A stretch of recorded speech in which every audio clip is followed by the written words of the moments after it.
I'm Nick Weldy, the president of K2 Power Solutions. We are an industrial, commercial, electrical contractor servicing the Michiana area. We have been contracted by AWS to install the medium voltage infrastructure for the data center in New Carlisle. And this is exactly the type of work that we want to do and that our team is interested in doing. We started the AWS project in January of 2025. We've been afforded the opportunity to grow our employment, our tools, our equipment, our building, and our business.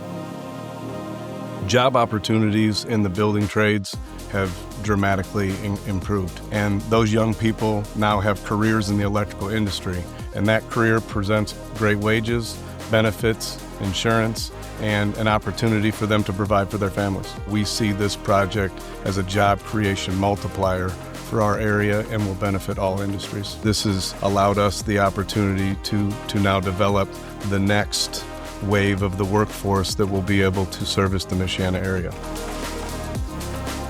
This project is a great thing. I mean, for our area, it's important for people to realize the big picture and the impact that it can have on so many lives.